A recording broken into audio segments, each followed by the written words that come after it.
And I'd like to go across first straight to Pandit Satish K. Sharma. He's an author and Hindu scholar joining me from London. I welcome Saloni. Belaid is an activist from London.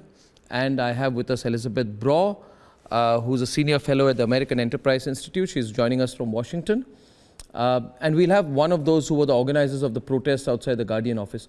Firstly, Pandit Satish K. Sharma, very often we have seen that there are a lot of articles written against the Indian community, against Hindutva, against the Hindu community, against people who believe in the Hindu religion. Why is it that now, representatives of the Hindu community in UK are going out saying enough is enough? They went outside the offices of the Guardian saying Hindu lives matter, stop spreading fake news. What is the flashpoint really? Can you explain it from where you stand? Jai Shri Ram, and thank you for the opportunity to speak on this subject. It's vitally important.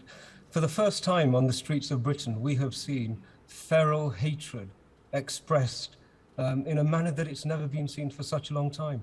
The voices that were shrieking those hate speech tropes, unbelievably violent and unbelievably irrepeatable. I can't even bring myself to say some of the things that were said. They haven't been seen on our streets. And not only were they seen on our streets, they were not targeting anybody else except our religious identity. So they were focused, they were vitriolic. And not only that, they were widespread.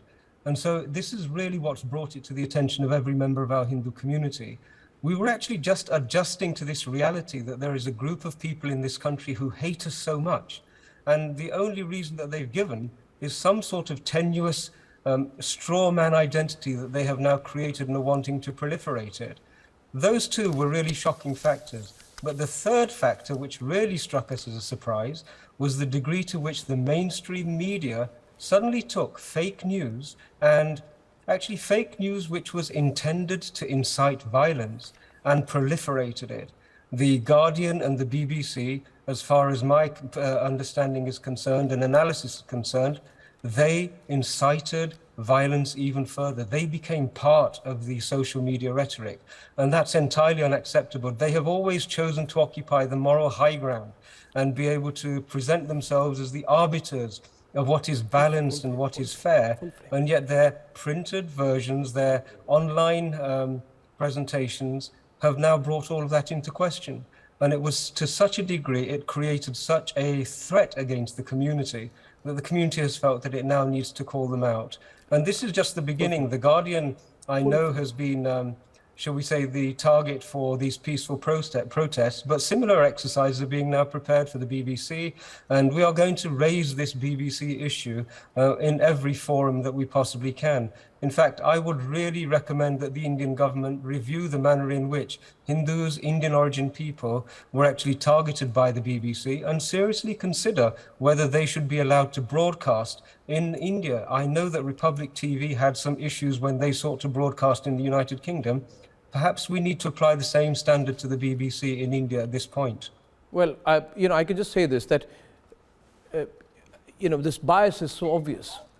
And in the UK, you see they have these Ofcom rules, very, very, holier than thou, self-righteous rules as far as broadcasting is concerned. If you speak for India, if an Indian channel speaks for India, you are told you are anti-Pakistani and you're targeted. And that's exactly what we faced in the UK. I won't go into that in detail.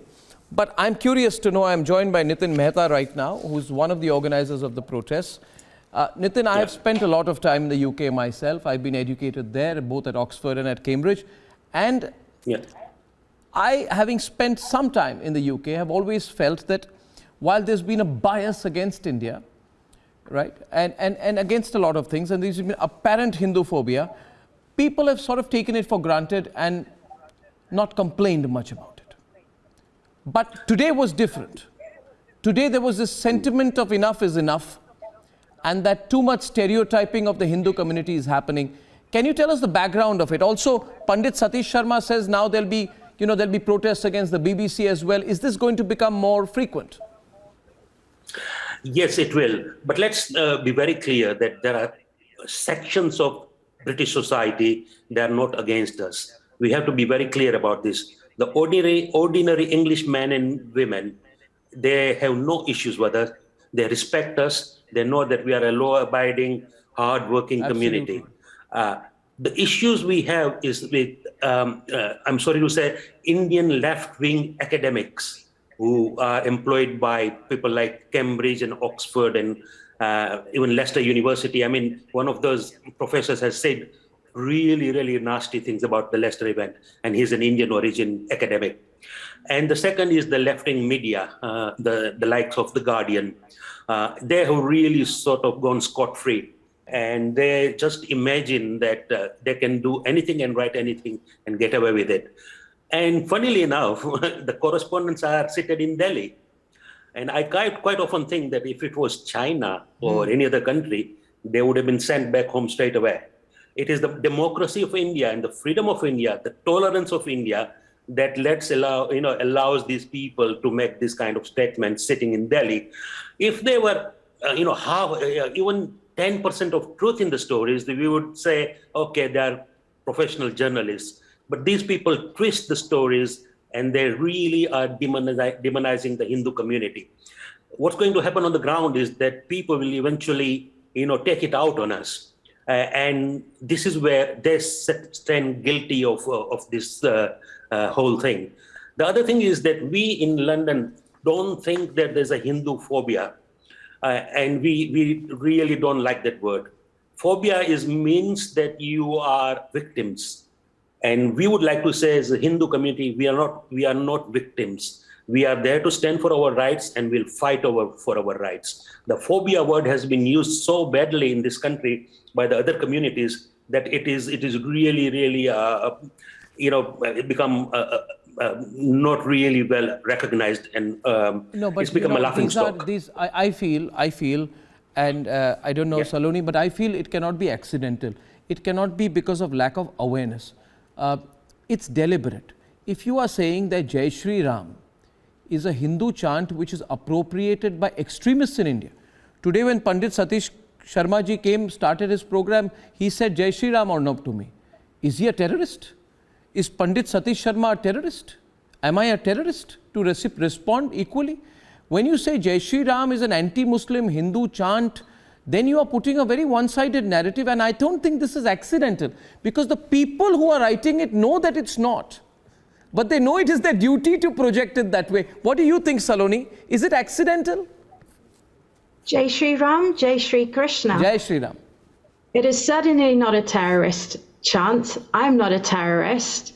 And I always greet with that Jai Shri Krishna opening. It's the equivalent of, say, Allahu Akbar, for example. Both are praising their God. There is nothing extremist in either of those. We are Hindus, and we greet each other with Jai Shri Krishna, Jai Shri Ram. It's being demonized by others as in being used to provoke and to cause terrorism. Of course not. Hindus are very peaceful people. They're being pushed to stand up for themselves where they're being oppressed.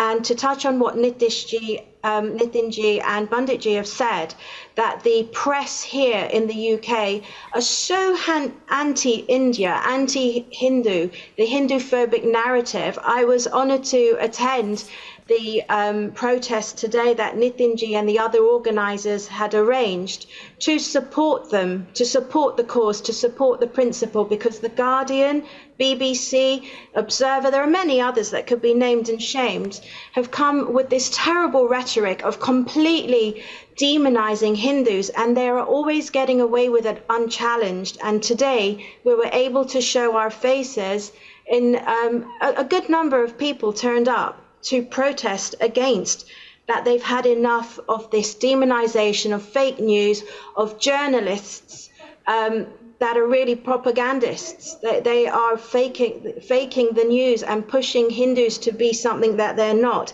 Hindus are law-abiding, hard-working, tax-paying citizens and should be respected as such. We are not weak or meek. We will stand up if challenged like this and completely provoked and pushed and shoved and oppressed.